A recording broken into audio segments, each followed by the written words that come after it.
Salve Maria a todos, vamos voltar à nossa leitura. Hoje, o último capítulo da história, o retrato moral de Zélia Guerin, mãe de Santa Teresinha. Na primeira sexta-feira do mês, quis ir à missa das 7 horas. Papai levou-a. Sem ele não teria podido ir. Ela nos disse que lá chegando, se não houvesse quem empurrasse a porta da igreja, jamais o teria podido fazer. Quando estava já bem doente que se deu este fato tocante. Certo dia em que Paulina se achava sozinha, junto de seu leito, mamãe tomou-lhe a mão e a beijou com respeito. Não era uma profecia da missão que ela teria que cumprir mais tarde, sendo por 50 anos priora do Carmelo e de 3 de suas irmãs? O que se passava com Teresa e comigo no transtorno em que se achava a casa? Lembro-me que todas as manhãs uma parenta ia buscar-nos para passar o dia em casa. Certa vez não tivemos tempo de rezar nossas orações e no caminho disse baixinho a Teresa: devemos dizer-lhe que não fizemos nossa oração? Oh, sim, respondeu-me. Então, timidamente, confiei meu segredo a essa senhora que se apressou em responder-me. Pois bem, minhas filhinhas, podeis fazê-la. Depois, deixando-nos sozinhas num grande quarto, foi-se embora. Espantado, olhei para minha irmãzinha, que não estava menos do que eu, e exclamou: ah, não é como mamãe que rezava sempre conosco.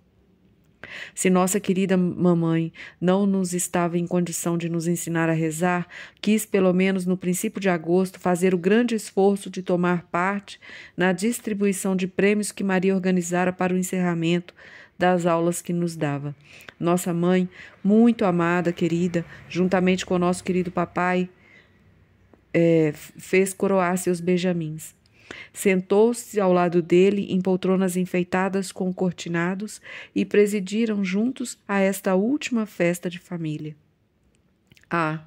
Passando esse raio de sol, tivemos que voltar ao sombrio túnel das amarguras e amargas preocupações do momento. O milagre tão esperado não se realizou no dia 15 de agosto. Nossa santa moribunda aceitou, como sempre, a vontade divina, e no dia seguinte traçava algumas linhas a seu irmão com a mão trêmula, mas a alma viril até o fim, e terminava com este ato de abandono. Que fazer? Se Nossa Senhora não me curou, é que meu tempo está consumado, e Nosso Senhor quer que eu repouse a lures e não na terra. Foram as últimas palavras que ele escreveu sobre a terra. Sua santa morte. No dia 25 de agosto, Maria retomou seu doloroso diário à nossa tia de Liseu. Tenho tristes notícias a comunicar-vos. Mamãe está muito pior. Sua doença faz progressos alarmantes. Dia a dia percebe-se isso. Ela passa noites terríveis. Precisa levantar-se de 15 em 15 minutos, pois não pode ficar na cama. Tal é o seu sofrimento. O menor ruído provoca-lhe crises horríveis. Ainda que falemos baixinho, andemos pés descalços para que ela não ouça nada, seu sono é tão leve que o menor barulho a desperta. Há 2 dias está menos excitada, suas dores são menos agudas que no princípio da semana, pois segunda e terça-feira não se sabia o que ia ser dela. Seus sofrimentos eram atrozes, não conseguíamos aliviá-la. Remédio algum pôde acalmá-la. A estas dores tão vivas sucede agora uma fraqueza extrema. Não a ouvimos mais gemer, falta-lhe força. Mas pode falar, e é mais pelo movimento dos lábios que compreende o que se diz. Ontem estava muito fraca, mas hoje ainda está pior. Teve esta noite uma hemorragia, o que aumentou ainda mais sua fraqueza. Papai passou a noite toda de pé e estava muito aflito. Felizmente, a hemorragia não durou muito tempo. Parece que é tão perigoso. Espero que as forças de mamãe se refaçam um pouco e que não continuará tão fraca quanto hoje. Ela sofre muito menos, é verdade, mas esta fraqueza me atemoriza. Quando dorme, disse-ia que não vive mais. Isso impressiona. Achais, minha tia, que esta fraqueza durará muito tempo? Penso que passaria depressa se mamãe quisesse tomar alguma coisa, mas tudo lhe faz mal. 2 ou 3 xícaras de caldo, eis todo o seu alimento, e ainda ficamos contentes quando pode retê-lo. No dia seguinte, 26, Maria envia a nosso tio este grito de alarme. Ontem esqueci-me de dizer à minha tia que mamãe está com as pernas inchadas e papai quer que vos escreva imediatamente.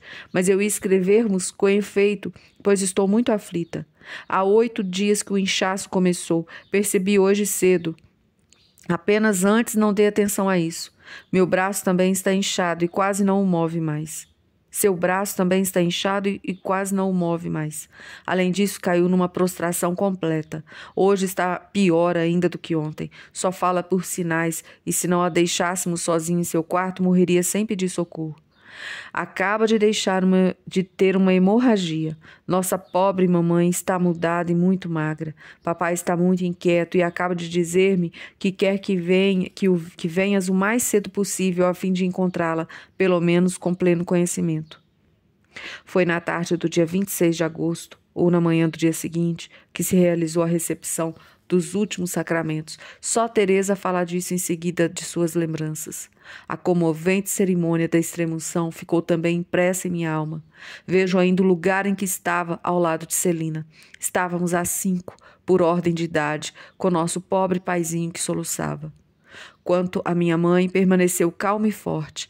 Morrerá assim, santamente, dando-nos até o fim o exemplo do mais completo desinteresse e da mais pura fé.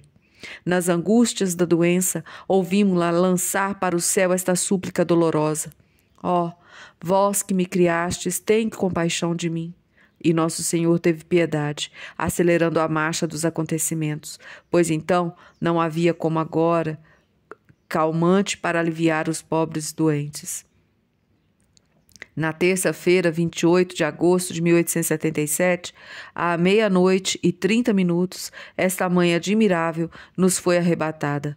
Contava apenas 45 anos e 8 meses de idade.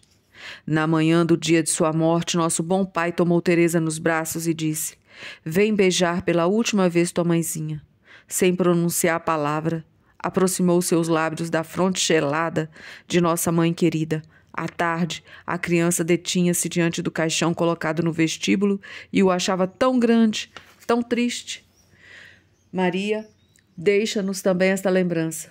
Fui durante o dia muitas vezes junto de minha mãe querida. Não me cansava de olhá-la. Parecia ter 20 anos. Como eu a achava linda. Sentia junto dela uma impressão sobrenatural. Parecia-me, o que era verdade, que não estava morta, porém mais viva do que nunca. Quanto a mim, alguns dias depois interroguei Paulina a respeito da morte de mamãe e perguntei-lhe se não recebera do céu um sinal de sua felicidade. Disse-me, então, ter visto em sonho um anjo que escrevia estas palavras sobre a toalha de areia cintilante de luz. Bem-aventurados os que choram, porque serão consolados. Quantas vezes depois papai falou-nos desta santa mãe. Fazia-o sempre com este qualificativo tão expressivo de seu pensamento. Emprego-o mesmo vários anos após o acontecimento, numa carta a um amigo de juventude. Falei-te ultimamente de minhas 5 filhas, mas esqueci-me de dizer que tenho ainda 4 filhos que, juntamente com a sua santa mãe, estão no céu, onde esperamos reunir-nos todos um dia. Mais tarde, durante sua viagem pela Europa Central, após ter-se assegurado sua lembrança contínua, desvendava assim os sentimentos de seu coração. O pensamento de vossa mãe segue-me também constantemente. A mesma afeição perdurou sempre na família toda. Minha tia, senhora Guerin, feliz e confusa diante do carinho que lhe testemunhávamos, escrevia à irmã Teresa do Menino Jesus no dia 16 de novembro de 1891. Que fiz eu para que Deus me cerque de corações tão amorosos?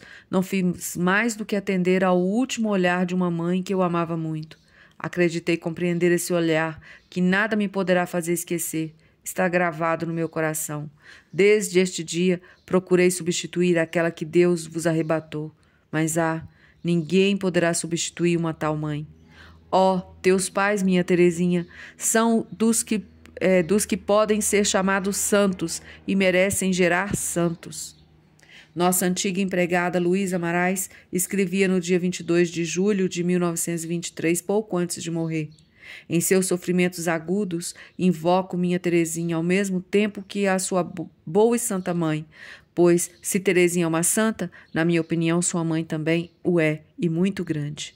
Quanto foi provada durante sua vida e aceitou tudo com resignação, e depois, como sabia sacrificar-se. A senhora Tiffany, uma amiga de que há muito conhecia toda a família, desde nosso avô, o piedoso capitão Martim, enviava este testemunho ao Carmelo após o aparecimento da história de uma alma, em 1898.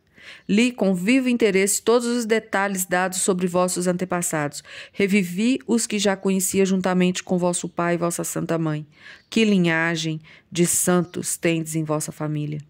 Cerca de 30 anos mais tarde, ela escrevia ainda: revejo vossa mãe ao canto de sua janela e a Teresinha. Isto faz-me pensar, se eu tivesse avaliado o dom que Deus me concedia de respirar o ar desta santa família, como teria aproveitado melhor. Por ocasião do centenário do nascimento de minha mãe, em 1931, o senhor pároco de Saint-Denis mandou erigir na capela das fontes batismais de sua igreja uma imagem de Santa Teresinha do Menino Jesus e colocou uma placa comemorativa do batismo de nossa mãe. Embora privada tão criança ainda de sua mãe, Teresa podia proclamar para seu louvor: Nosso Senhor fez-me a graça de abrir bem cedo minha inteligência. Sem dúvida, queria Jesus que, em seu amor, fazer-me conhecer a mãe incomparável que ele me dera, para que sua divina mão tinha pressa de coroar no céu. Eu também lamentei frequentemente não ter podido apreciar minha mãe por mais anos. Entretanto, falava-se tanto dela que continuava assim por dizer a viver conosco. Sentíamos que velava por nós e não nos havia deixado. No Carmelo, Madre Inês de Jesus e Irmã Maria do Sagrado Coração recordavam com emoção sua memória, punham em relevo, sobretudo, sua confiança e seu abandono, invencíveis na divina providência. Afirmavam que jamais alguém a viu fraquear nessas virtudes, nem tampouco na heróica fidelidade ao dever de Estado.